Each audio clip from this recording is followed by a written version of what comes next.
সেদিন ছিল ভাইফোঁটা, আর ভাইফোঁটার দিন আমার প্রত্যেক বছর কেমন ভাবে কাটে সেটাই তোমাদের সাথে আজ মিনি ব্লগের মাধ্যমে শেয়ার করব। হ্যালো বন্ধুরা, আমি প্রীতম। প্রত্যেক বছরের মতো এই বছরও আমি ভাইফোঁটার দিন মামা বাড়িতেই ছিলাম, আর ফোঁটা নেওয়ার জন্য আমি সকাল সকাল ঘুম থেকে উঠেই স্নান করে নিয়েছিলাম। ভাইফোঁটার দিন সকালে পড়ার জন্য আমার বড়দি আর মেজদি প্রত্যেক বছর আমাদেরকে নতুন নতুন জামা প্যান্ট দেয়, আর এই বছরও এই ব্ল্যাক প্যান্টটা আর এই টি শার্টটা দিয়েছিল। কে কোনটা দিয়েছে জানি না, কিন্তু দুজনে দুরকম দেয়, কেউ প্যান্ট দেয় আর কেউ টি শার্ট বা জামা দেয়। তারপরে নতুন জামা প্যান্টটা পরে রেডি হয়ে আমি আয়নার সামনে একটু দাঁড়িয়ে দেখছিলাম কেমন লাগছে আমাকে। তোমরাও কমেন্ট বক্সে জানিও আমাকে কেমন লাগছে গাইস। তারপর রেডি হয়ে নিচে গিয়ে দেখলাম দিদিরা তখন ফোঁটা দেওয়ার জন্য সবকিছু রেডি করছিল। এখানে দেখতেই পাচ্ছ প্লেটে করে সবকিছু রেডি হয়ে গেছে।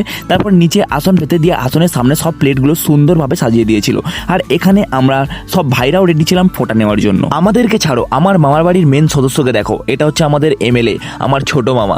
লুকটা শুধু দেখো গাইস, পুষ্পারাজ ঝুঁকেগা নেই। আর এই হচ্ছে আমার বড় মামা, আর নিচে যে বসে আছে ওটা হচ্ছে মেজো মামা। আমার এই তিনটেই মামা, আর এখানে মা বসে বসে মালাগুলো দিচ্ছিল সবাইকে পরার জন্য। আমার এখানে মালা পরা হয়ে গেছে, আর আমার সামনে মিষ্টিও রেডি আছে। আর এখানে এদেরকে দেখো মিষ্টি কাড়াকাড়ি করছে, এখনো ফোঁটাই শুরু হয়নি। এখানে মামারাও বসে পড়েছিল মায়ের হাতে ফোঁটা নেওয়ার জন্য। তারপর শুরু হয়ে গেছিল লাইন বাই লাইন ফোঁটা দেওয়া। সামনে যে ফোঁটা দিচ্ছিল ওটা আমার বড়দি, আর তারপরে যে ছিল ওটা হচ্ছে মেজদি। বড়দি আমার বড় মামার মেয়ে, আর মেজদি হলো মেজো মামার মেয়ে। আমার নিজের দিদি বা বোন কেউ নেই, আমার একটা মাত্র ভাই। তাই সেই ছোটবেলা থেকেই আমি আর ভাই এই মামা বাড়িতেই ফোঁটা নিতে আসি, আর এরাই হচ্ছে আমাদের দিদি। সবার ফোঁটা দেওয়া শেষ হয়ে যাওয়ার পর ফাইনালি এবার আমাকে ফোঁটা দেবে।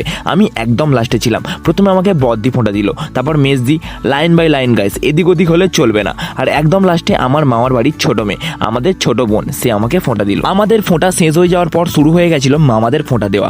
মাও লাইন বাই লাইন বড় থেকে ছোট সব মামাদেরকে ফোঁটা দিল। চলো ফাইনালি ফোঁটা দেওয়া পর্ব শেষ হয়ে গেছে, এবারে পেট পুজো করার সময়। তারপর ফোঁটা দেওয়া পর্ব, খাওয়া দাওয়া পর্ব সবকিছুই শেষ।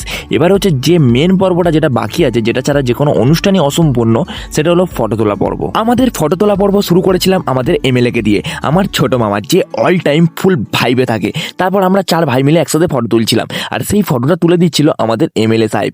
বুঝতেই পারছো গাইস, এমএলএ আমাদের ফটো তুলছে, ভাবা যায়। আর এই হচ্ছে আমরা সব ভাই বোনেরা, ভাই ফোটার ফুল টিম, একটা হাসি খুশি পরিবার।